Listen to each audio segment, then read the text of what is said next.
Hola, ¿qué tal? Muy buenos días.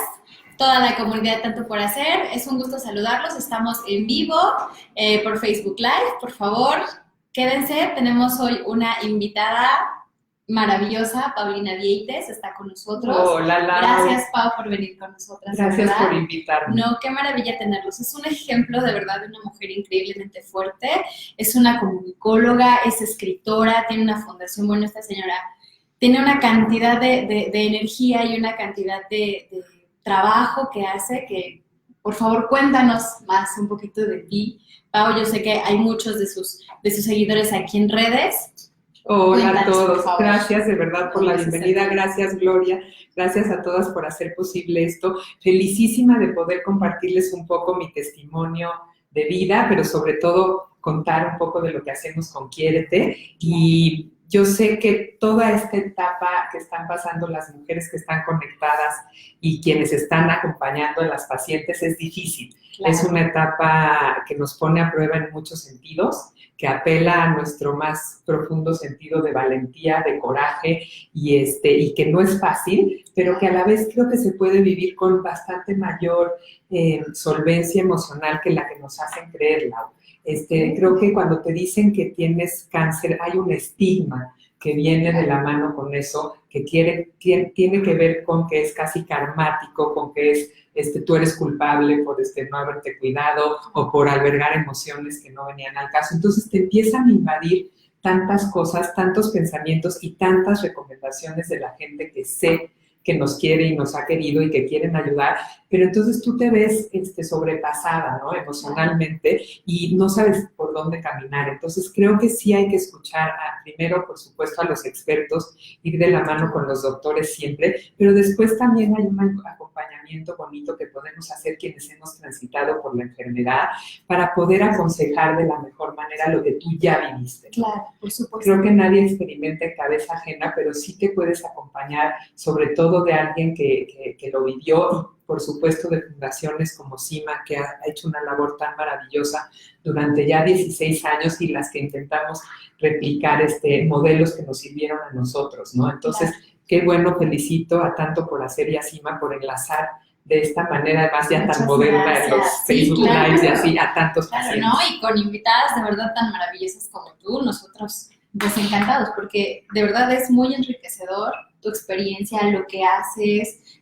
Quiero que nos platiques un poquito de tu fundación. Te voy a pasar un montón de preguntas. Vale, yo estoy lista. ¿Están listas ustedes ahí? Sí, me gustaría saber un poquito, ¿no? Platícanos, ¿quién es Paulina Vieites? Cuéntanos un poco de ti. Pues mira, yo soy chilanga, vengo de una familia que es refugiada de la Guerra Civil Española, básicamente de españoles de los dos lados, y bueno, he intentado toda mi vida ser una mujer independiente, desmarcarme un poco también de los convencionalismos sociales. Yo fui educada de una manera muy estricta y de pronto me he dado cuenta que la vida es mucho más libre y que te lleva por lugares insospechados y no todo es predecible. Y uno de esos ejemplos es la enfermedad. Uno nunca cree que le va a pasar, siempre tienes esta conciencia de que en tu alrededor está sucediendo. Además, en mi familia ha habido mucho cáncer a lo largo de los años, por desgracia, y yo lo tenía en el radar, pero no pensaba que yo lo iba a vivir, ¿no? He trabajado toda mi vida, soy una profesionista independiente, como dijo Lau,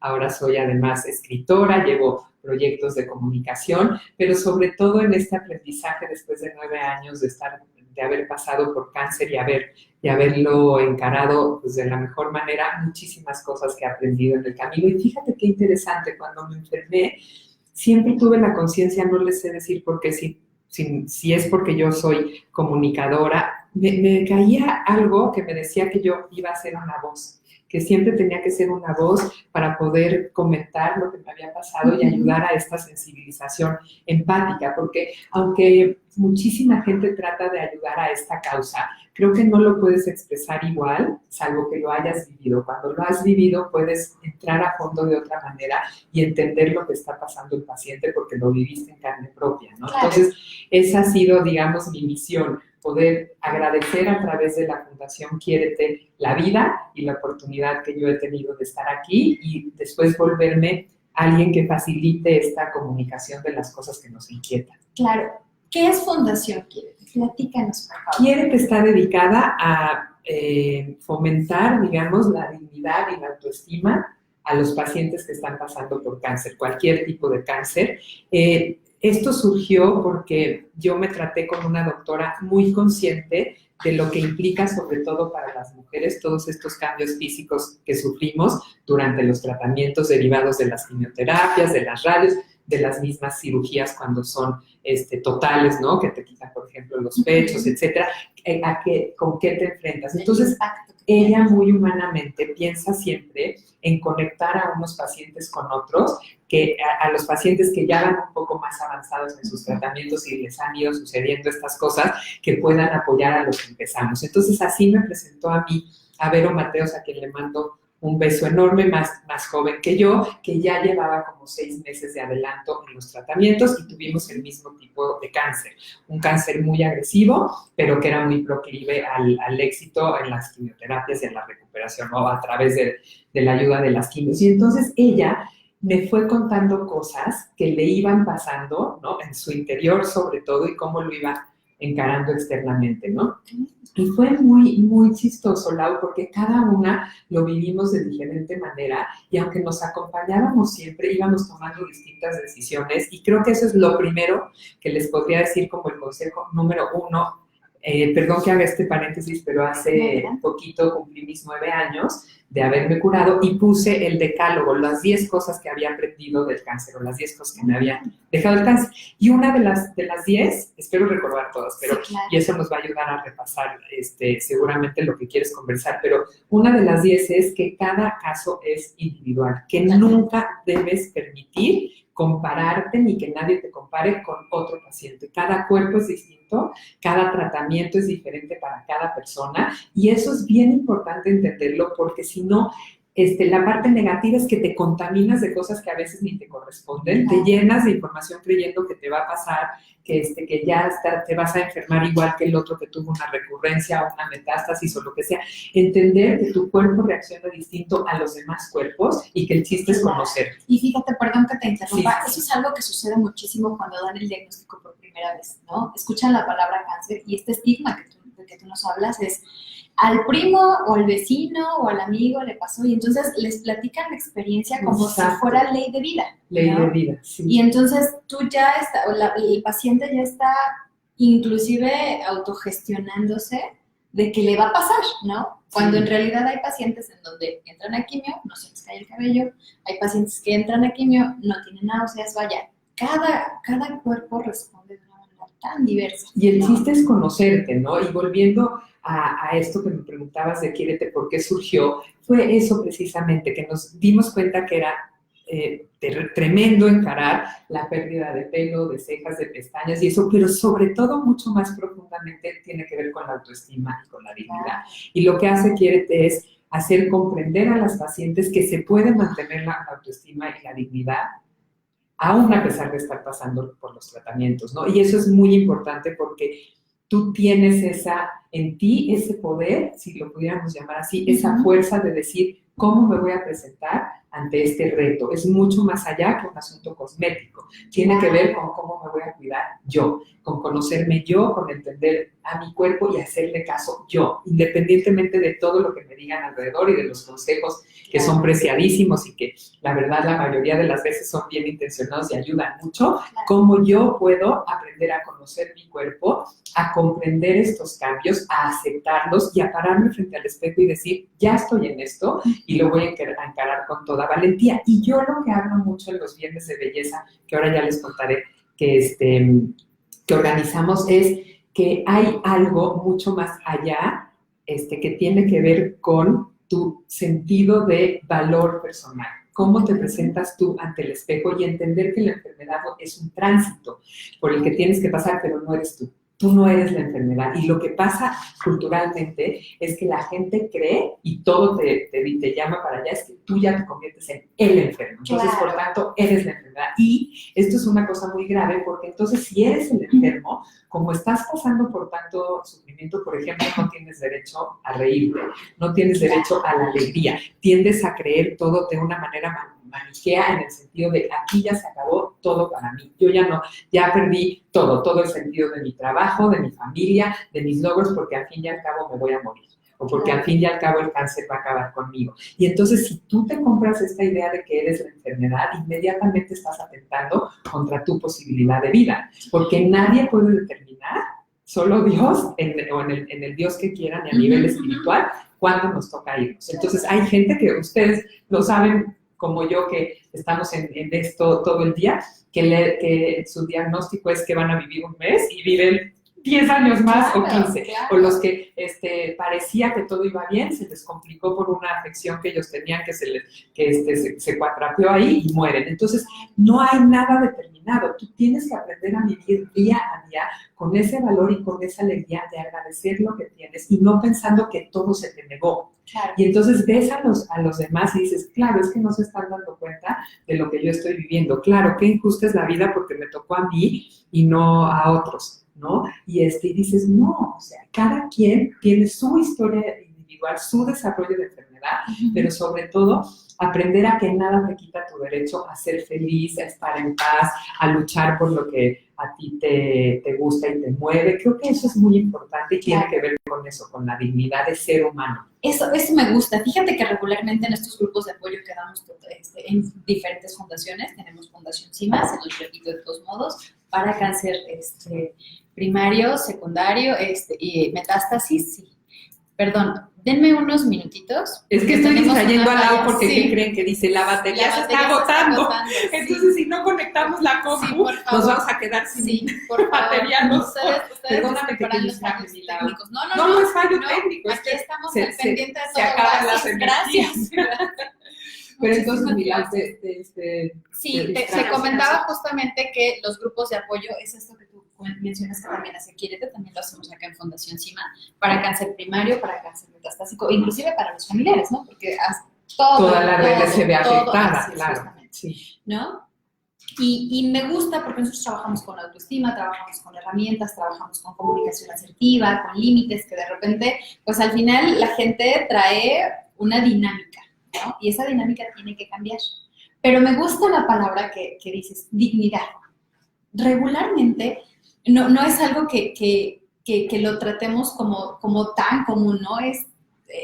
Lo tomamos como algo como muy lejano, no sé, la palabra dignidad es algo como muy lejano, como alguien que lo trabaja muchísimo, pero lejano, fuera del alcance.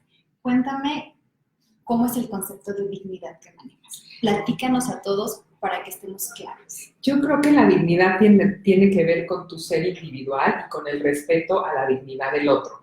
Te estaba poniendo el ejemplo de Vero y yo para ir cerrando esto que abrimos, cómo lo encaramos de manera distinta. Por ejemplo, Vero, ella decidió no usar peluca, siempre usar máscaras. Y tiene unos ojos divinos, almendrados maravillosos, es una guapura.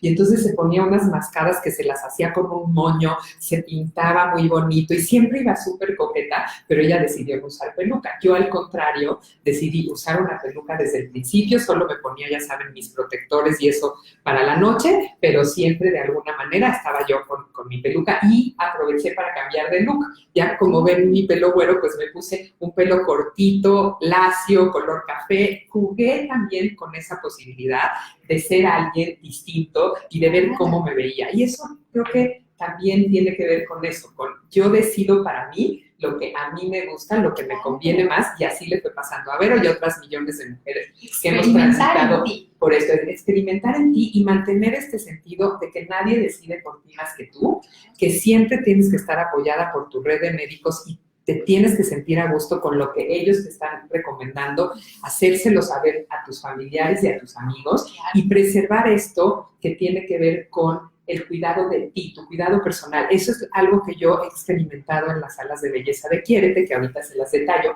Siempre las pacientes llegan pues con sus cubrebocas, algunas nada más con mechones de pelo que no se han terminado de rapar y no se han animado, por supuesto sin maquillar, porque porque no tienes a lo mejor cara ni fuerza ni nada para presentarte o para pensar en otra cosa. Pero nunca olvidar que tienes que hacer un trabajo personal para tú estar contenta contigo, ¿no? Entonces se dejan de vestir bonita, se dejan de sentir coquetas, se dejan de sentir como mujeres, en cierto sentido, con todo lo que tiene que ver con nuestra coquetería femenina. Que no tiene que ver con la falta del seno, con la falta falta de cabello. Absolutamente, pero Claro. es bien difícil, Lau, porque la sociedad determina, parece que estamos determinados, que quienes somos está determinado por cómo nos vemos. Entonces, si en un momento dado te sales del patrón acostumbrado de lo que es la belleza o la apariencia, todo el mundo se espanta. Cuando vemos un enfermo de cáncer, decidimos no mirar, nos cuesta trabajo verlo a la cara, nos confronta, ¿no? Nos confronta con la posibilidad de que nosotros podríamos estar ahí, podríamos estar calvos, podríamos estar dolientes, podríamos estar sufrientes y no nos gusta verlo, ¿no?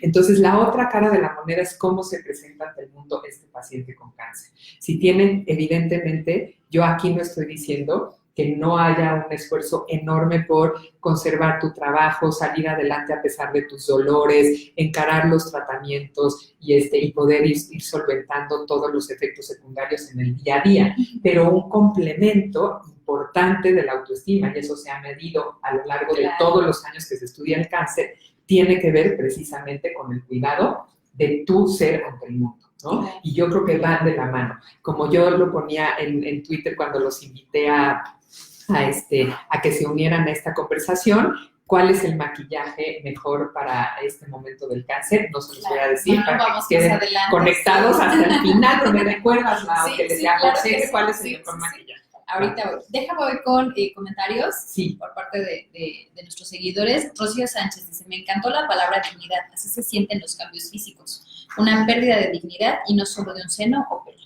Saludos, Rocío. Gracias, Rocío. María Vázquez dice, Paulina, te escucho y me anima tu entusiasmo, pero ¿qué sentiste con tu pérdida y cómo enfrentaste esos cambios? ¿Qué te decías en tus momentos más difíciles emocionales? Pues mira, para mí, que hay una historia que siempre cuento. ¿Cómo se llama quien nos preguntó? María Vázquez. Hola, María. Mira, hay una historia que siempre cuento que creo que es buenísima, que tiene que ver con mi mamá, que es una todoterreno maravillosa que tiene 83 años, a quien amo y se llama Rosita. Pues Rosita, yo solo tengo una hermana menor y nos decía a mi hermana menor y a mí que lo único que nosotras teníamos bonito, imagínense qué cruel, era el pelo. Y entonces, niñas, ustedes, lo único bonito que tienen es el pelo, siempre se lo tienen que cuidar. Entonces yo crecí, imagínense, con esta idea de que lo único que yo era así era mi pelo. Imagínense cuando me dicen que voy a perder el pelo. Entonces, hay una conexión directa, hay una asociación directa con esto que yo les comentaba. ¿Cómo te presentas ante el mundo si lo que crees que es tu valor tiene que ver con la apariencia? Entonces, para mí fue muy fuerte. Primero, empezar a encarar esta pérdida de pelo paulatina que ustedes que lo han sufrido, lo están sufriendo, lo saben y es bien dura. Tiene que ver con que se te va cayendo, que tú te resistes, que no quieres raparte, que crees que te va a durar más. Ahora, acuérdense que hay diferentes tipos de tratamiento, depende del cáncer y que no todas las quimios quitan el pelo, pero bueno, a mí me dieron 16 quimioterapias y por supuesto estaba perdiendo el pelo. Entonces, me tardé mucho primero, Lau, en decidirme, bueno, en encarar que lo estaba perdiendo, ¿no? Te digo, con esta cosa irónica de que mi mamá siempre decía, niñas, lo único bonito es el pelo, y entonces yo, qué horror, me voy a quedar sin mi pelo. Y después, darme cuenta que iba a ir pudiendo, un poco con el ejemplo de Vero, pudiendo jugar, por ejemplo, con ciertos tipos de mascaras, con algunas bandas. El pelo de atrás fue el que más me quedó hasta el final, entonces como que todo lo de adelante cubrírmelo.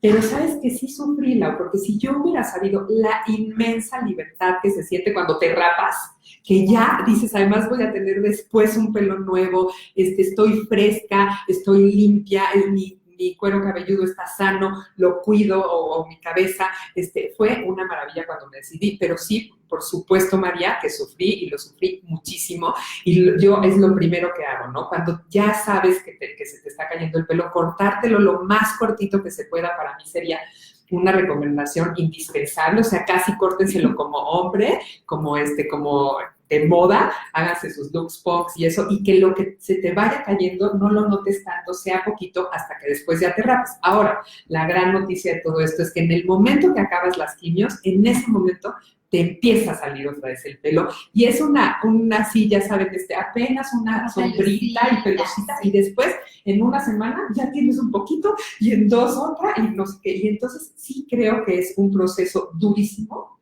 pero que también es un proceso que tiene un fin, que es que todo se renueva. Así como matan las células malas, las células buenas, el chiste es que tengan este espacio en la nueva posibilidad de cuerpo sano y todo va saliendo sano. Miren yo ya qué pelo y estuvo chistosísimo porque ¿qué creen que me pasó? Que cuando ya me empezó a crecer Lau y ya no me quiero entretener para que haya más preguntas, pero estuvo muy divertido porque fíjense que cuando me empezó a crecer me salieron 2 rayas de canas aquí enormes. Entonces me veía yo pues como una persona mucho más mayor y de repente cosas buenas de así. Entonces decidí, me lo voy a pintar, pero como es un pelo nuevo, me lo voy a pintar con henna, porque para que sea natural, para que no me afecte y no me meta químicos. Pues me puse una henna yo solita y ¿qué crees que pasó? Se me puso verde y no me podía quitar el verde ni en el salón de belleza.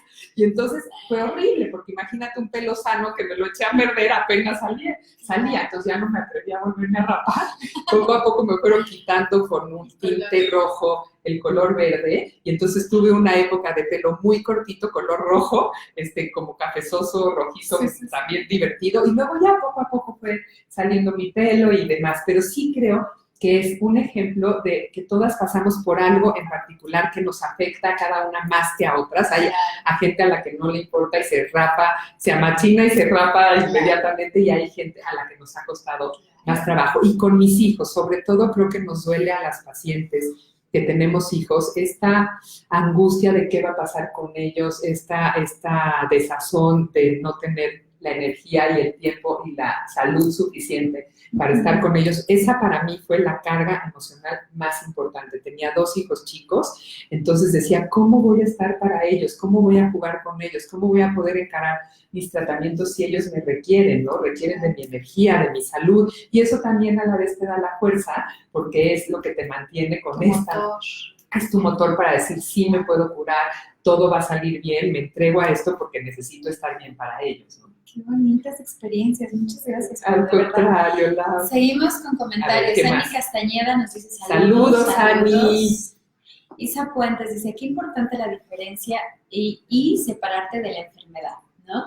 Justo lo que tú mencionabas, nosotros tratamos de decir que es un proceso proceso de cáncer, no una enfermedad, porque al final todos pasamos por diferentes procesos y este es uno difícil, muy complejo, que conlleva muchos cambios, pero un proceso, ¿no?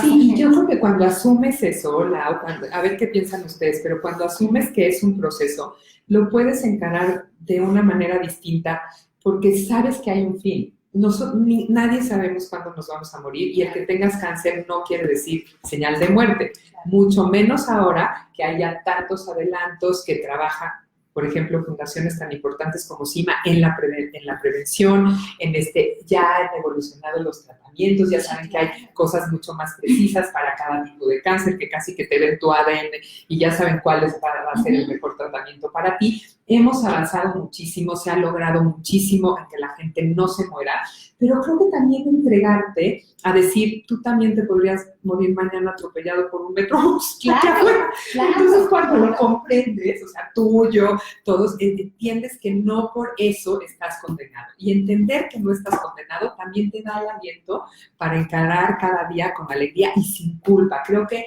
sobre todo en nuestros países latinoamericanos, no me pregunten por qué, ustedes a lo mejor no saben decir mejor en la experiencia de tantas mujeres, hay una culpa siempre asociada al cáncer, una culpa de no haberme cuidado, de que mi familia no me hubiera dicho que tenemos estos genes y yo hubiera podido hacer algo, de muchas cosas. Entonces ya deshacernos de esa culpa y decir, a todos nos toca de alguna u otra manera encarar un reto, encarar un duelo, porque la enfermedad también es un duelo, y como volvemos a lo mismo que decíamos al principio, en nosotros está cómo lo vamos a encarar, por supuesto, ¿no? Con enojo, con ira, con rabia. Yo creo que sí es un primer proceso como cualquier duelo. Y es válido. Y te lo tienes que permitir sentir. Claro.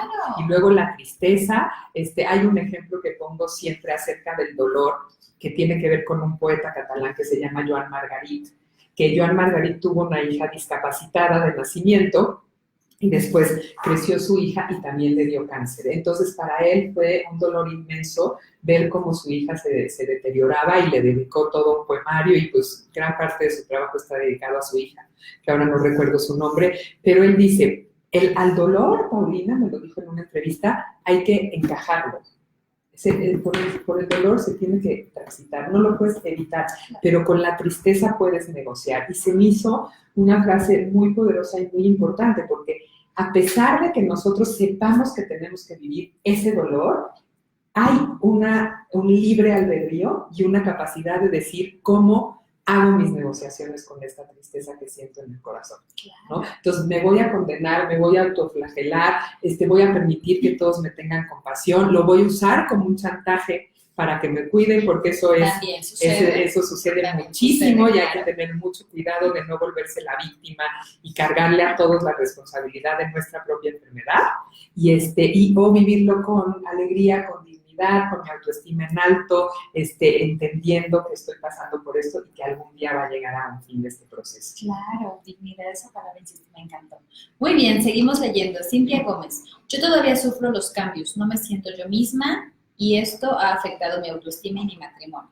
Estoy agradecida de estar viva, pero quisiera que las cosas fueran distintas. ¿Sabes qué es lo que pasa, Cintia? Creo que todas lo vivimos. El cáncer te marca para siempre. Yo creo que eso es innegable. O sea, quien diga lo contrario, pues tal vez, no sé, lo vivió como en un velo, o estaba tan enfermo que no. Negación, o sigue la etapa de negación, pero es verdad que te marca para siempre. Entonces, hay que reconocer esto y sobre todo aceptar que sí nos volvemos personas distintas, para bien o para mal, a lo mejor más aprensivos. Por ejemplo, yo tengo terror a revisarme. Es una tontería que yo se los diga, es una incongruencia, pero creo que también tengo que aceptar a que a mí casi me llevan así arrastrada y es de veras es una tontería y una irresponsabilidad, pero esa es una cosa con la que yo no he podido a lo largo de los años. Me cuesta, me duele, me apanica, lloro, me enfermo de la panza, me pasa todo cuando me van a revisar. Entonces, entender que tienes derecho a sentir ese miedo, reconocerlo, tratar de encararlo y que ya no eres igual. Sí cambian las cosas, sí tiene que ver con cómo te planteas el cuidado de tu cuerpo nuevamente, cómo asumes que hubo cambios. Yo no lo viví, Cintia, pero mis amigas, tenemos un grupo que nos llamamos Superguerreras, que les mando muchos besos, que hemos estado en contacto por años y nos queremos mucho y nos vemos mucho. Ahí cada quien es distinta, pero ahí nos decimos mucho qué es lo que nos está pasando a cada quien, ¿no? Y entonces entender que ese proceso, sobre todo, ya sea lo que iba, las que han tenido terapia hormonal, sí creo que han sufrido muchísimo más los cambios, ¿no? A lo mejor de engordar, a lo mejor de tener estos calores, a lo mejor de tener dolores en las coyunturas, de muchas cosas. Entonces, también esa es parte de la aceptación. Creo que otra palabra clave aquí, queridas Gloria y Lau, es la aceptación. Tiene que ver con, pues sí me tocó vivir esto, así como a alguien le toca presenciar la muerte de un hijo, que debe ser el dolor más grande del mundo. Así como a alguien le toca vivir el hambre y la adversidad en donde vive, así a nosotros nos ha tocado, y ni modo, esta enfermedad. Entonces, este proceso de aceptación es importante. Ahora, ¿cómo honro a mi cuerpo? ¿Cómo me presento ante mi marido, ante mi pareja, ante el mundo en esta nueva situación? Sí, efectivamente ya no tengo una mama, sí, no sé si me voy a reconstruir, sí, no sé, lo que sea que le haya pasado a cada quien, sí tiene que haber este proceso de aceptación. Una reconstrucción, aceptación. Exacto, a partir de donde estás ahorita. Ahora, a todos nos pasa, evidentemente, juventud es belleza y entonces entre menos años tenemos, seguramente éramos más gloriosos y conforme pasa el tiempo va pagando factura. Miren, yo ya todas mis señas, siempre que es mi culo, y entonces estoy así que me encantaría hacer unos estiramientos, pero aceptar verdaderamente que ya no eres ese que eras y que sí, que efectivamente la enfermedad te cambió. ¿Y qué vas a hacer con eso? Pero ¿sabes también qué pasa en esta misma línea? Constantemente estamos cambiando. No hay día que no cambiemos, no hay año en que no cambiemos. Totalmente. Pero no nos percatamos porque estamos tan ensimismados o tan en automático que no pasa nada. Hasta que una enfermedad como el cáncer nos detiene y entonces es así como de, ahora sí ve, ¿no? Sí. Ve tu historia, ve cómo estás aquí ahora. ¿Cómo te obliga a revisarte? Son esas sacudidas que te mueven el piso por completo y que te permiten, casi que cuando estás en las quimios ya se imaginan estas 6 o 7 horas. A mí, porque hice una alergia que nunca supieron si era al catéter o a las mismas quimios, me cuidaban mucho más. Entonces, hasta 6 o 8 horas ahí conectada con el catéter, pues tienes tiempo para pensar. Claro. Y para hacer las paces contigo y para renovarte y para entenderte desde otro lugar emocional y saber que, como tú dices, todo cambia. Y es bueno que cambie. Yo creo que estamos también muy acostumbrados a que todo queremos que sea igual que siempre, que ese es nuestro piso y nuestra seguridad. Y en el momento que nos lo mueven, en ese momento no sabemos qué hacer. Claro, ¿no? por supuesto. Voy a seguir con los comentarios, pero quiero preguntarte, ¿por qué es importante sentir celo? Es que yo creo que es algo que tiene que ver de adentro hacia afuera. Como lo decía al principio, no es un asunto cosmético, aunque todas seamos en nuestra mayoría coquetas, y cada quien a su manera nos busca arreglarnos, ponernos unos aretes más chicos, más grandes, un color de blusa, un tono. Tiene que ver con qué hay dentro de nosotros. Yo creo que esa belleza interior que tú vas cultivando y esas paces que vas haciendo contigo mismo, con tus fantasmas, con tus monstruos, tus culpas y eso, te permiten proyectar una belleza que nace de dentro.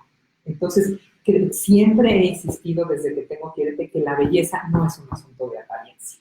La belleza es un asunto que tiene que ver con el ser humano.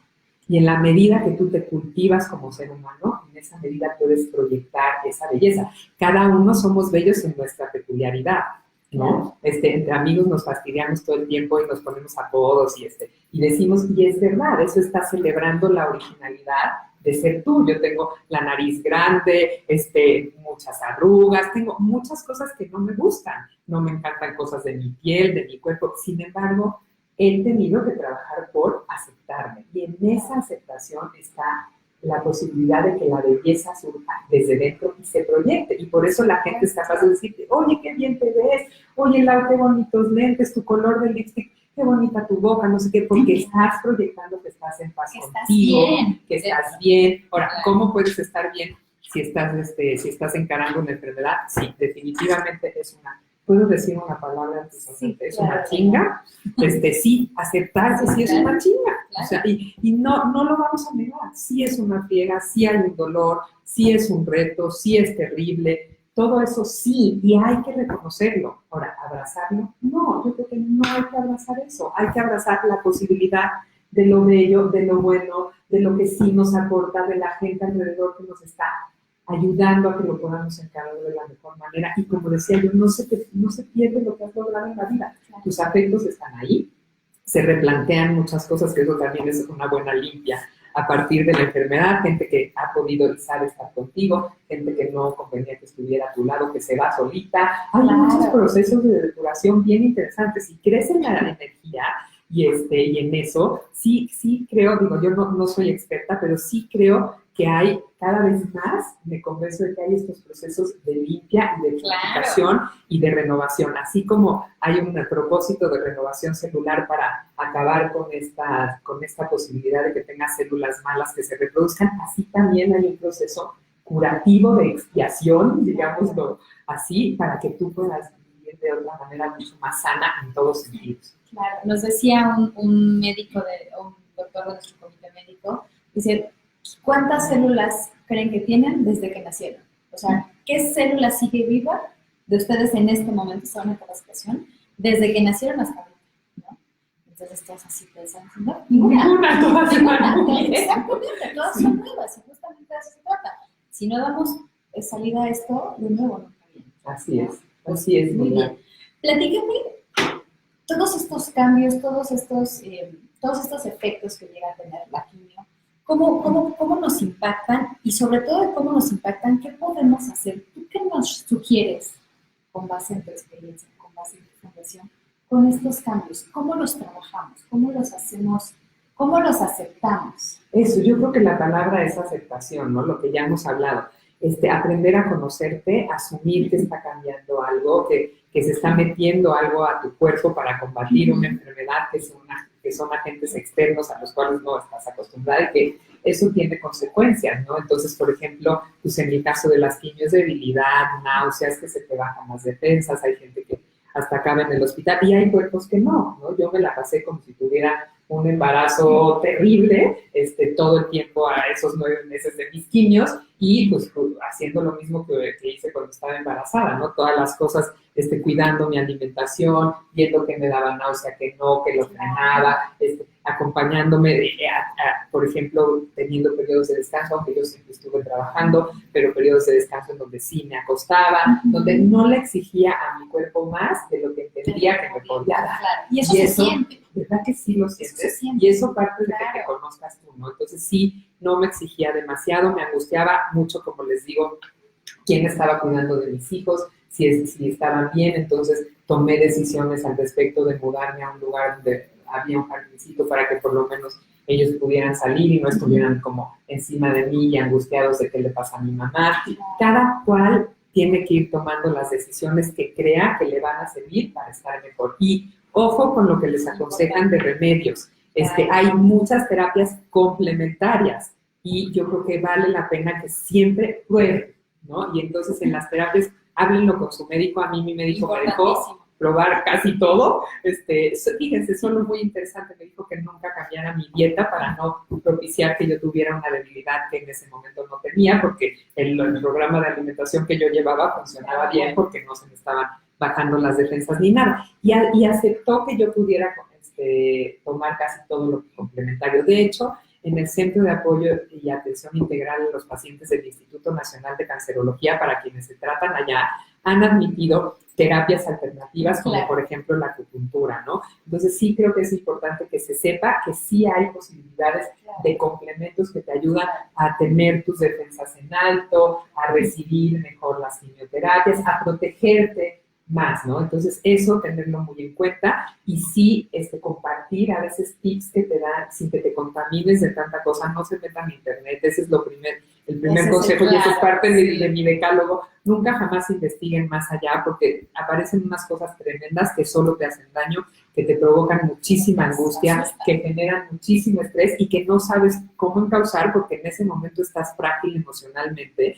y entonces no puedes discernir lo que es bueno y lo que es malo para ti. Es demasiado bombardeo de información. No, y además están en crisis. Al final estás en una crisis constante. Sí. Nadie en crisis podemos tomar una decisión adecuada. Así es. Y abrirlo, ¿no? Yo creo que también que no sean estos temas tabús. Cuando éramos nosotros pequeños y nuestros padres eran también chicos, el cáncer se ocultaba, no se hablaba, no era algo que estuviera tan abierto, entonces se convirtió en este tema tabú. Claro. Y por supuesto, cáncer es igual a muerte, ¿no? Y ahora ya con esta apertura de la comunicación, de las redes y de todo, es mucho más fácil desahogarse con las cosas, pero no contaminarse de eso, ¿no? Claro. Y siempre les digo, tienen que tener un médico que sea su referente, que se convierte no solo en tu médico de cabecera, sino también en tu terapeuta. Y luego también los terapeutas. Hay mucha gente, tanatólogos, psicólogos, psiquiatras, que son capaces de dar un muy buen acompañamiento y reconocer que es necesario. Claro, a veces no es capaz, no tiene las herramientas para decir, te sientes sobrepasado, ¿no? Entonces, yo no estoy pudiendo pedir ayuda. Cuando te sientas de verdad que no estás pudiendo, que estás demasiado triste todos los días, que tienes ganas de morirte, que te gustaría aventarte por la ventana, que ya no quieres saber nada, pedir ayuda, porque sí hay herramientas que te permiten acomodar tus emociones, entenderte desde otro lugar y empezar a trabajar con lo que sí puedes hacer, con las herramientas con las que cuentas para poder transitar mejor por este paso tan difícil. Claro, por supuesto. Muy bien, muchísimas gracias. Importantísimo todo lo que vayan a hacer. Inca lo llama ahora medicina integrativa, no alternativa, porque justamente... Fíjate qué bonito, sí, integrativa, precioso. Sí, porque justamente va a la par con su tratamiento. Entonces, se vale... buenísima esa palabra. Claro, porque se vale esta parte, dependiendo de lo que el médico diga. De integrar. Sí, pero complementando a su tratamiento, ¿no? Porque de repente pareciera que alguien les dé elegir, porque tampoco nadie les da elegir, ¿no? O uno u otro. No, pueden complementarse totalmente. Fíjate que los casos que yo he visto a lo largo de estos 5.5 años de fundación, casi 6 de Quiérete, los que he visto que optan por terapia alternativa, en el 90% se han muerto. Y chavas de mi edad, o más chicas que yo he conocido, que dijeron, yo ya no me voy a tratar, la medicina alópata no me está funcionando, esto no va a llevar a ninguna parte, y se acabaron muriendo todas en un porcentaje elevadísimo. Claro, entonces, tener cuidado, y me encanta la palabra integrativo. Nada está peleado con nada. Lo que te pueda hacer bien, abrázalo, tómalo y que sea lo mejor para poder transitar de una mejor manera y curarte. Aquí lo que estamos buscando es curarnos de cuerpo y alma. Claro, claro, ¿no? Muy bien. Voy con anuncios y ahorita les voy con comentarios y ahorita quiero hacer una pregunta para que vayamos a la parte de los tips. Va. Ok, Is Robles nos dice, ¿cómo podemos trabajar la culpa y el miedo de no volver a ser nosotras mismas? Yo creo que lo peor que le pueden hacer a un paciente, y se los digo con toda honestidad, es decirle que él tuvo la culpa o ella de enfermarse. Por favor, jamás lo diga. Se lo suplico. Es lo más hiriente que le pueden hacer a una persona que está pasando por eso. O sea, claro, seguro te enfermaste porque fuiste reprimiendo tu frustración en el matrimonio. Claro, seguro te enfermaste porque tú has sido una persona muy enojona y entonces eso provocó. No, nuestros periodos de estrés en la vida se hacen, y eso sí es verdad, que seamos proclives a tener una debilidad a nivel no en el sistema inmune, para entonces ser más proclives a contraer una enfermedad. Pero por favor, dejen de hablar de las cosas, de las energías negativas, de la somatización, claro, de las cosas que tú te buscaste porque en otras vidas no pagaste no sé qué, y entonces es lo karmático que tienes que vivir, porque eso de verdad daña el corazón, porque ustedes creen que una mujer, por ejemplo, como yo, con 2 hijos chicos, trabajando, siendo productiva, me iba a querer enfermar. Yo me busqué esa enfermedad por cualquier asunto relacionado con mi persona. No, es muy hiriente. Eviten esos comentarios, se los suplico. Y yo creo que hay que hablar sobre todo de planos energéticos y espirituales que tengan que ver con verdaderamente la alimentación de tu alma, pero no tiene nada que ver. No tiene nada que ver con la culpa, es que vas cargando culpas, es que tú te lo merecías, porque fuiste malo con tus padres, o porque no, o porque fuiste una gente deshonesta, y entonces el cáncer vino. No, eso, de verdad, ¿tú crees que alguien se quiere enfermar? No, para nada, no. Además, ¿sabes qué sucede muchísimo?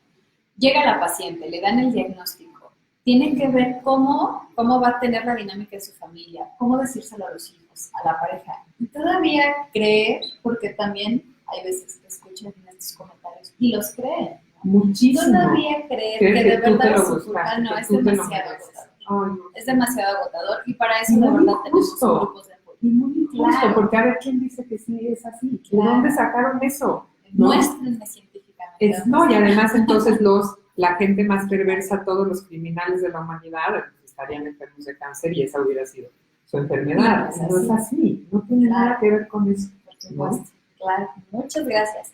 Edgar Rodríguez nos dice, admiraciones y respeto para ustedes y felicidad por hacer este tipo de sesiones. A pesar de que el cáncer es algo que es cada vez más común, aún falta mucha información. Saludos. ¿Sabes qué, Edgar? Yo todos los días pienso, ¿cuándo se encontrará la cura definitiva para el cáncer? Fíjense cómo ha avanzado el tema del SIDA tanto. La gente que tiene HIV puede ya vivir una vida longeva, productiva, saludable, bien, si sabe una calidad de vida buena, si sabe cuidarse con sus medicamentos. Y desgraciadamente sigue muriendo muchísima gente por cáncer porque aún no se acaba por descubrir la cura total. Y eso creo que es interesante también aceptarlo y fomentar el que se hagan más programas de investigación, en que los gobiernos se comprometan a de verdad destinar recursos, que los laboratorios, que claro, tú siempre piensas, pues ellos viven de las medicinas, entonces tenemos que estar enfermos. No, hay también otra cara de la moneda de muchísimos laboratorios y gente muy comprometida a nivel mundial y estudios súper serios que dedican millones y millones a ver cómo pueden obtener esta cura. Mientras tanto, nosotros ir abrazando las posibilidades que se han ido presentando médicamente para llevar a un tratamiento más digno, para no tener tantos efectos secundarios, para todas esas cosas, informarse bien. Creo que ahora ya hay una tendencia, yo me enfermé hace 9 años y no estoy tan conectada, pero ustedes sabrán mejor, hay una tendencia médica que sí tiene que ver con que ya pueden saber exactamente en dónde y qué tratamiento te pueden dar por todos los estudios que tienen alrededor, más o menos de las mismas personas que tuvieron casi las mismas características idénticas que tú. Entonces ya no pierdes tiempo. Otra de las cosas es que a veces se pierde mucho tiempo en las decisiones que se tienen que tomar porque tenemos demasiada información y no sabemos qué camino tomar. Entonces ahora ya se ha avanzado en que los oncólogos son mucho más precisos en este lugar, hay este estudio o hay esta medicina que ya está, ¿no? Teniendo muy buenos resultados, acude ahí. Y hay centros que tienen especializaciones diversas, entonces también procurar, aunque sean servicios públicos, que quien te atienda sea el especialista en ese tipo de cáncer en particular. Otra cosa, fíjate que eso no lo puse en mi decálogo, voy a tener que abrir a 12 o 15 cosas, porque ahorita me estoy acordando que hace mucho daño, y perdón, señores ginecólogos, pero creo que lo tengo que decir, hace mucho daño que los ginecólogos quieran intervenir y volverse oncólogos y decir, yo te voy a tratar, tú no te preocupes, tú estás en mis manos, yo sé todo. No, así como ustedes son ginecólogos y pueden detectar a tiempo o a veces demasiado tarde lo que ven en una mujer, así, por favor, no se metan a operar si no son oncólogos, si no son especialistas. Hay muchísimas operaciones que se han hecho de, sí, no te preocupes, te veo algo mal, pero yo te quito la matriz y ya, ahí vamos para afuera los ovarios y te hago la... No, en el momento que en sus estudios o su ginecólogo les diga que hay sospecha de algo, sobre todo tratándose evidentemente de las mujeres, que los ginecólogos atienden mujeres, acudir rapidísimo a la consulta de un oncólogo. Claro. Así como cuando nos enfermamos de la garganta vamos al otorrino, así es importantísimo que no intervenga nadie que no tenga la especialidad en oncología, ¿no? Porque claro, sí ha habido muchos casos de ginecólogos, de médicos que operan mal, que se extiende el cáncer porque no quitaron correctamente, no hicieron una patología adecuada y no determinaron hasta dónde arrancaban, digamos, de raíz y han puesto la vida en peligro de mucha gente. Perdón que lo diga, pero es así, ¿no? O sea, no quiero atacar, pero sí hay... Sí, no, hay casos. Sí. Y esto también sucede mucho con la gente, aunque la palabra oncólogo suene fuerte y les da miedo, es al final es el especialista y él es el que va a determinar si sí hay algo, algún tumor, algún cáncer o no lo hay. Sí, se hacen estudios más profundos que lo que ven a priori en las mastografías o lo que sea. Se tiene que entrar más a profundidad y ellos deciden qué tipo de biopsia te hacen. Son muchas cosas, pero muchos aparte pasos. no nada más es un oncólogo. Cuando es todo un equipo, exacto, cirujano, oncólogo, oncólogo, tratante, claro, cirujano plástico en el caso de que te tengan que hacer algo más. O sea, ahí van todos de la mano. Es un equipo integral que al final no nada más se dejan llevar por una opinión o porque si se vio o no se vio. O sea, es un diagnóstico consistente visto de varios puntos. Eso es importantísimo. Totalmente de acuerdo. Perfecto, muy bien. Continuamos entonces. Adriana Luna nos dice, ¿cómo afrontar la sexualidad con tu pareja? Qué tema tan difícil, Adri, porque realmente lo mismo, ¿no? Cada caso es individual, cada uno sabemos cómo estamos emocionalmente en el momento del diagnóstico y de nuestros tratamientos con respecto a la pareja. Creo que sí, lo mismo, ¿no? La gente que verdaderamente te ama va a saber estar contigo con o sin pecho, con o sin ovarios, con o sin matriz. Y es una prueba, la verdad es que sí, pone a prueba a todo mundo el cáncer en todos sentidos, ¿no? Gente que ya lo dijimos, gente que te sabe acompañar, gente que se aleja, gente que te muestra su peor cara y gente que te muestra la mejor, pero sobre todo en relación con nuestra sexualidad, yo creo que la parte más importante es esta reconciliación de ti contigo. Tú no puedes proyectar algo que tú no eres. Si tú no estás queriéndote tú, ahora sí que por eso se llama quiérete, si tú no te quieres, si no te aceptas, si no te asumes, pues es muy difícil que proyectes eso en el otro, esa seguridad en ti, ese cuidado de ti, esa autoestima. Muchas veces nos entregamos a las relaciones sexuales, maritales, lo que sea, con una completa debilidad, ¿no? Con una inseguridad terrible, con un abandono de nuestro ser y desconocimiento de quiénes somos. Entonces, por supuesto, el otro, pues como que se descoloca, no sabe qué hacer, no sabe si hablarlo, no hablarlo. Es tristísimo, pero hay estudios que indican que en un altísimo porcentaje de casos de mujeres que están pasando por cáncer, las parejas las dejan. Sí. Y yo los quiero matar a todos, pero y mandárselos a todos allá lejos. Pero creo que tiene que ver con el sentido que nosotros tenemos de nuestra propia dignidad. Y el otro tiene que saber tener la sensibilidad y la empatía suficiente para acompañarte en este proceso tan duro. Quien bien te quiere sabrá estar para ti, con esa aceptación de que tienes que a lo mejor perder una parte de ti para ganar la vida. Claro. ¿No? Entonces, ¿cómo valora esa persona tu vida? Eso también es una gran prueba de, o sea, que tú me quieres por mis pechos exuberantes, claro. Pues te tengo noticias, ya no voy a tener pechos exuberantes. ¿Me sigues queriendo? Y es una prueba de amor. Es una prueba de amor. Yo creo que es de las pruebas más grandes de amor, el tránsito de una pareja por una enfermedad, hacia uno o hacia otro lado. ¿Cómo sabes acompañar y cómo sabes estar para el otro? Y ese sí, para mí, es el verdadero amor. no nada más un acompañamiento por encimita, sino un ayudarte y colaborar tu pareja a reencontrarte con esta nueva forma de tu cuerpo desde una sensualidad y un erotismo dignificante y vivo que los permita volver a sentir lo que sentían, ¿no? Entonces, vamos a invitar en otro programa para que nos hables justamente de este erotismo y belleza. Que además, ¿qué creen? Ya van a publicar mi poemario erótico en julio, en el verano, en España.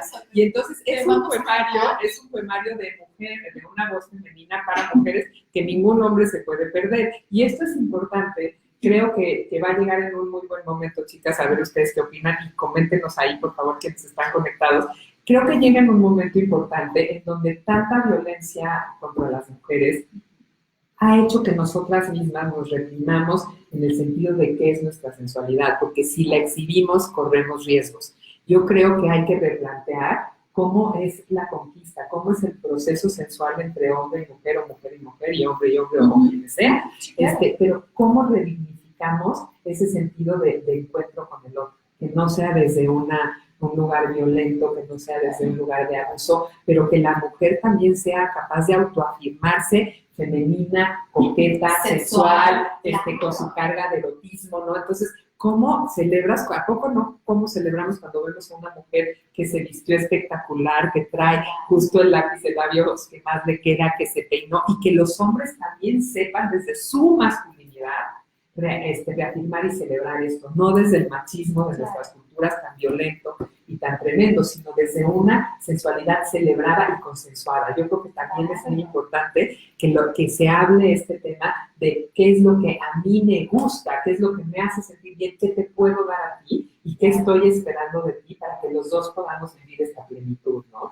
Siempre tenemos muchos tabús en torno al sexo, en torno a cómo nos vamos a enfrentar con nuestra propia necesidad sexual y demás, y entonces no lo hablamos, lo dejamos en el tintero. Por supuesto, la enfermedad nos aleja por completo de la posibilidad, y eso nos alejamos nosotros. No nos está impidiendo, aunque a veces evidentemente hay operaciones que tienen que sanar y procesos que se tienen que cumplir sin que tengas sexualidad, pero cuando estás en eso y eres capaz de lograrlo, es esto mismo. Nosotros nos compramos que no tenemos ese derecho. ¿Por qué? Porque ya no tenemos un pecho, porque ya no somos tan bonitas como nos imaginamos, porque no tenemos pelo. Y es todo lo contrario. Es con qué dignidad vives tú ese proceso a nivel íntimo. Esto tiene que ver con la intimidad más absoluta y cómo te presentas ante la posibilidad del encuentro con el otro. Le vamos a agendarte. Y les leo unos poemas. Ok, me gusta para que sea un verano caluroso. Me encanta. Más caliente. Nosotros encantados. Un verano más caliente. Para cerrar esto, digo, porque de verdad nos encantaría tenerte aquí, nos encantaría Hay las veces que quieran, invita a platicar, sí, ponemos ya unas fechas muy determinadas. Sí, por favor, no, yo encantada. Pero yo bueno, feliz. Quiero que nos digas cómo podemos proyectar la imagen que quiero, o sea, cómo proyecto eso que yo quiero que los demás perciban, y danos algunos tips de un poema. A ver, yo creo que lo más importante es, si pueden, apoyarse. Ahora hay muchos tutoriales y muchas cosas que hacen expertos en imagen oncológica. Eso creo que es una gran herramienta. Los expertos en imagen oncológica son capaces de decirte qué colores te van bien, qué tipo de peluca puedes escoger, cómo disimularte la pérdida de cejas, de pestañas, ya saben, con lápiz delineador, con mucho delineador en los ojos, etcétera. O sea, apoyarte en esa gente que es experta, estilistas, profesionistas en eso, sin tener miedo, decir, así me estoy sintiendo, quiero verme mejor, ¿cómo le puedo hacer? ¿No? Entonces, eso para mí lo más importante. Una cosa, por ejemplo, que yo aprendí es que, salvo que tu cuero cabelludo de veras esté dañado, salvo que no lo puedas hacer dermatológicamente hablando, porque te lo dijo el médico, lo mejor son las pelucas sintéticas. Ya ni siquiera las oncológicas, de verdad se los digo que son muchísimo más caras. Hay pelucas de cualquier precio muy baratas que se lavan en las noches con shampoo, se dejan secando, te pones tu peluca y es lo más práctico que se puede vivir. Pero sí, efectivamente, con la ayuda, si no pueden pagar a un profesionista de estos ni lo conocen, ellos mismos, como es gente generosa que se dedica a la oncología, siempre tienen las herramientas en internet y de todo, de las cuales se puede uno valer en YouTube, y hay cursillos y todo. Entonces métanse para que se alimenten, digamos, de esta información y ustedes decidan qué es lo que les da mejor. Cada una sabemos qué nos queda, y aunque, o a veces no, a veces sí, por ejemplo, nos ponemos colores que nos apagan, tomamos decisiones de pelo que no nos va, entonces sí, dejarse guiar por ellos yo creo que sería una muy buena recomendación. Perfectísimo, muchísimas gracias. Déjenme leer los últimos comentarios, ya rapidísimo, para cerrar este maravilloso Facebook Live. Muchas gracias, Pau. María Elena Posadas nos dice, saludos, Paulina, gracias por tu cariño y sensibilidad que mostraste en taller en el Hospital General. ¡Ay, mira, saludos! Sí. Estaba en mis quimios y me diste palabras de aliento. ¡Ay, qué maravilla! Te mando besos. Cuéntame cómo estás. Zuleika Mendiola dice, qué buena plática, comentan cosas que la mayoría sentimos y no hay quien los escuche. Saludos, para eso es la plataforma. Qué Zuleika. Importante es compartir. ¿A poco no lo ves? ¿Cómo te sana? ¿Cómo te sana compartir? De veras, estos grupos es bien importante que se permitan abrirse ante ellos, que los busquen. Es un apoyo maravilloso, porque fíjate, siempre te dicen, mal de muchos, consuelo de tontos. No es cierto, sí te consuela, porque tú a veces te sientes solo en el mundo, que todo te invade, que todo te está acabando, y de repente sales a la luz cuando otro te dice, oye, fíjate que yo estoy en esto, oye, me está pasando lo mismo, oye, fíjate que yo lo hablo así con mi pareja, oye, es que mis hijos no sé qué. Por ejemplo, tanto en el Hospital General como en el INCAN, no saben los grupos tan fuertes que hay de mujeres y hombres que se ayudan los unos a los otros, que se han querido a través de los años, porque son enfermedades que a veces llevan más años o tienen recurrencias, y entonces están vinculadas siempre apoyándose y pudiéndose decir lo que van sintiendo. Entonces otro de los consejos es de veras sí acérquense a una red de apoyo. Cuesta mucho trabajo hablarlo, si no se sienten capaces de hablarlo, solo escuchen. No tienen que compartir así al son quitado, digamos, lo que les pasa, pero sí pueden escuchar las vivencias de otras pacientes. No, nos ha pasado en el grupo de apoyo que de repente llegan y escuchan. No se sienten listas para hablar, ¿no? Ya habrá su momento para que sigan asistiendo. Es difícil es hablarlo. Y saben que permitirse llorar, yo creo que es bien importante el desahogo. Y igual te dicen, no, tú como eres mujer, tienes que ser valiente, y están tus hijos y tu pareja, y qué van a decir, y hay como una exigencia intrínseca, y de repente se van a decir, pues sí, estoy muy triste y sí voy a llorar todo lo que tenga que llorar para sacar esto, y también eso es una forma de dignidad, ¿no? Claro. Te digo, no victimizarse. Yo creo que hay una línea muy delgada que siempre se tiene que cuidar y observar en no volverte la víctima. Eso a mí sí me parece la cosa más delicada, ¿no? Que empieces a usar el chantaje, los llantos, las lágrimas, los exabruptos para obtener de los demás lo que quieres. Claro. Yo creo que ese también es tener dignidad, no usar a los demás para tus fines cuando cuando quieres lograr algo. Y muchas veces hay gente muy sola que necesita atención, y se oye horrible, pero el cáncer les viene de maravilla para obtener esta atención. Entonces, mucho cuidado con cómo lo están usando para hacerse parecer frágiles y obtener cosas que antes no tenían. Yo creo que cada quien tiene que tener el valor de buscarse la vida y de no usar a los demás, y mucho menos en un proceso de enfermedad. Así que tarea, autoobservación. Esa es la tarea. Muy bien. Hilda Quintana nos dice, hola, gracias por la información y el cariño. Saludos a mi psicóloga Laura. ¡Ay, saludos, Hilda! ¡Ay, qué padre! ¡Saludos, Hilda! Conchita Madrid dice, hola, muchas gracias por tu información tan valiosa. Bendiciones y estaré al pendiente. Ay, gracias, Nosotros Conchita, un también. beso. María Robledo dice, ¿cómo podemos contactar a la Fundación Quiérete y servicios que ofrece? ¿Les parece si podemos dejar esos datos en tanto por hacer? Ahorita sí, claro, es quiérete.org.mx, pero sobre todo lo es paulina@quiérete.org.mx para todo lo que necesiten. Como les he contado, nosotros organizamos salas de belleza en el Instituto Nacional de Cancerología, en el Hospital General, y donde me pidan que les lleve, a través de una red de apoyo de voluntarios que ese día son expertos en imagen oncológica, estilistas, maquillistas, nos ayudan a recibir a las mujeres y guiarlas en ese proceso, no para ponerlas bonitas ese día, sino para que aprendan cómo replicar lo que ellos les enseñaron durante todo su proceso. Y esas son las salas de belleza. Si a alguien se le ofrece que hagamos una sala de belleza en su comunidad, en su hospital y demás, me tienen que buscar, y yo veo cómo podemos obtener los recursos en alianza con los hospitales o con gente que de alguna manera se ha ofrecido apoyarnos para que esto lo hagamos posible. Perfecto, ¿no? Bueno, hay que aprovechar, ¿no? Pau, nos está regalando muchísimo. Verónica Romero nos dice, mi cara se quemó por la quimio, está oscura alrededor de la boca, hace 3 meses terminé mis quimios, ¿qué hago para que se me quite? Fíjate que yo ahí sí no te sabría decir exactamente porque no soy dermatóloga. Yo te recomendaría que te acerques a un dermatólogo. Todos tenemos consecuencias distintas de las quimioterapias. Hay gente a la que se le caen las uñas, por ejemplo, de los pies o de las manos. A mí no se me cayó nada, más que el pelo. Pero sí creo que es muy importante que observen todos estos cambios y que vayan con los profesionales y especialistas adecuados, ¿no? Yo en este caso te recomendaría primero ir a un dermatólogo y después si eso te inhibe, yo creo que sí hay efectivamente muchos recursos de maquillaje, como cuando te maquillan en las bodas que te ponen primero un color verde o amarillo que tú dices voy a quedar como zombie, pero después lo transforman en algo que ya es tu color porque le pusieron esos juegos. Si a ti te inhibe eso, pues sí, acercarte a una gente que te permita, alguien experto, primero el dermatólogo y luego el maquillaje para que lo puedas de alguna manera disfrazar. Pero ahora sí ya llegué al punto que les quería decir. ¿Cuál creen que es el maquillaje más importante que se tiene que usar durante este periodo del cáncer? ¿Tú qué dices, Laura? No sé, estás hablando de dignidad. Ya lo atinó, la sonrisa. Lo más significante y lo más bonito, claro, y el mejor maquillaje para el cuerpo y para el alma y por supuesto para el rostro es una sonrisa. Cuando tú sonríes, hay una luz en tu cara, hay una posibilidad y estás hablando de esperanza. El cáncer y este proceso tiene que estar lleno de esperanza.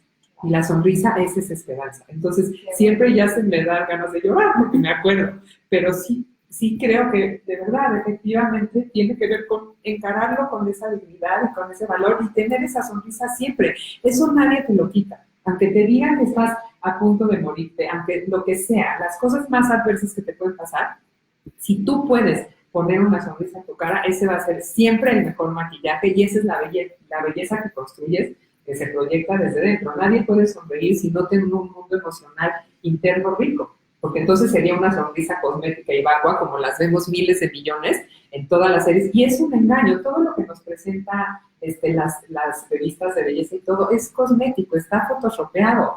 Tú ves a las artistas cuando las sacan en estas revistas del corazón y dices, no, hombre, pues, o sea, sí que le den una ayuda, y es porque están súper producidas, ¿no? Y entonces entender, te digo, que la belleza se cultiva desde dentro, que tu ser emocional es lo que habla de ti, y puedes proyectar hacia afuera, y entonces sí que te vas a ver bello en tu peculiaridad, porque cada uno somos únicos. Claro, ¿no? Qué maravilloso de verdad tenerte aquí. Gracias por y sí, nos dejas a todas conmovidas, emocionadas, y de verdad, te vamos a invitar para mí. Verás. Perfecto. Dos anuncios. Sí, por favor. Para que se enciendan los corazones. Sí, claro. Por último, Marifer Chávez nos dice, gracias por sus temas, yo también soy una guerrera y estoy en plena recuperación. Felicidades, querida Marifer. Y bueno, por último, este es un anuncio parroquial del grupo de Facebook, el grupo de pacientes. Nosotros los invitamos a formar parte de nuestro grupo de pacientes, en donde ya tienen el lugar para poder expresarse, para poder justo sacar sus comentarios y pues bueno, lo estamos monitoreando constantemente. Hay que darle clic en la sección de grupo que aparece en la columna de la izquierda o en la superior si están en la parte de celular. Contestan las preguntas, es importante contestar las preguntas porque es el filtro para que justamente como este grupo es un grupo cerrado, hay que tener muchísimo cuidado y no podemos permitir que ningún comentario que se haga ahí dentro pues salga, ¿vale? Es para su apoyo y sobre todo para su privacidad, así que aprovechenlo mucho. Pau, de verdad, muchísimas gracias. Igual, de verdad, qué maravilla. Abrazos y besos a todos de esos bloques. Gracias a todo el equipo. Gracias por estar con nosotros. Nos vemos dentro de